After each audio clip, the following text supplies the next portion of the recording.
एक नदीजोड प्रकल्पाबद्दल चांगली चर्चा सुरू होती. मध्यंतरी ती बंद पडली. आणि दुसरी अशी की मागे 2014ला फडणवीसांचं सरकार आलं तेव्हा मराठवाड्यासाठी एक वॉटर ग्रीडची संकल्पना आणली होती. बबनराव लोणीकर वगैरे खूप आग्रही होते त्यासाठी. ती थंड बस्त्याच आहे. तर ह्या दोन्ही कल्पना किती व्यवहारी वाटतात मराठवाड्यासाठी? नाही, खरं ना आपल्याकडं पूर्वीपासूनची कोणती पाणी व्यवस्थापनाची पद्धत आहे ती आपण बघू. आणि ती का होती?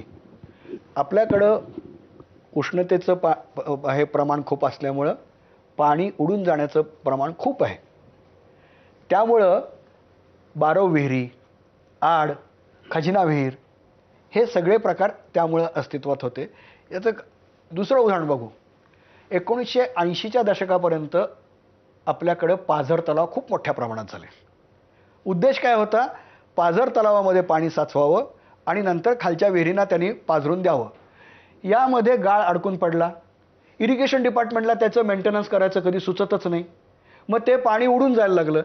त्याच्यामध्ये तुम्ही काही सुरुंग लावले, पाणी खाली जाईल. शाफ्ट घेतले, पाणी खाली जाईल.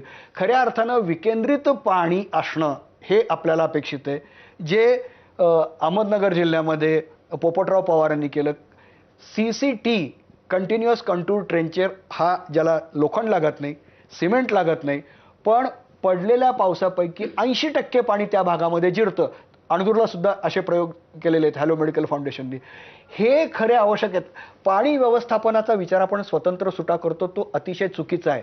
माती आणि पाणी दोन्हीचं एकत्र व्यवस्थापन करायला पाहिजे. ते जागीच करायला पाहिजे. तर तिथं पाणी तुम्हाला उपलब्ध होईल. मग ते विहिरींना पण येईल. नाहीतर 1,500 फुटापर्यंत लातूरला जायला लागतं. आणखीन बाकीच्या जिल्ह्यांमध्ये 600 फुटापर्यंत जायला लागतं. भूजल तुम्ही कसं वाढवणार आहात? त्यासाठी हे जे बाकीचे फॅन्सी प्रकार आहेत ना ते दूर बघू. पण आधी आम्हाला आमच्या भागामध्ये एवढं पाणी यायलं ना ते तिथं साठवू द्या. भूजल पातळी वाढू द्या. आणि त्यासाठी झाडं लावणं, गवत वाढवणं. आपला गवताळ प्रदेश आहे. गवत आपल्याकडे वाढणं आवश्यक आहे. मांजरसुंबा म्हणजे मांजरसुद्धा दिसणार नाही असं गवत. म्हणून आपल्याकडे दूध दुभतं खूप आहे. या पद्धतीने आपल्याला जुन्यातलं काय आणि नवीन काय असा विचार करायला पाहिजे. हे आत्ता जो पाऊस पडलाय त्याच्यामुळे तुमच्या पाण्याची पातळी वाढेल? नक्कीच वाढेल.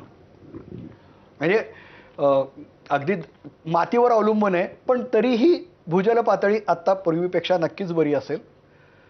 पण साखर कारखाने आमच्याकडं प्रमाण किती याची कल्पना आहे. त्यामुळे परत उपसून नेतीलच. हा, म्हणजे पूर्वी आमचं धरण भरलं तर 4 वर्ष तरी पाणी पुरायचं. आता वर्ष 1.5 वर्ष खूप झालं तोपर्यंत. आणि ही सगळी सोलापूरची अवस्था तशीच आहे. सगळीकडची अवस्था अशी आहे. पण भूजलाची पातळी नक्की वाढेल.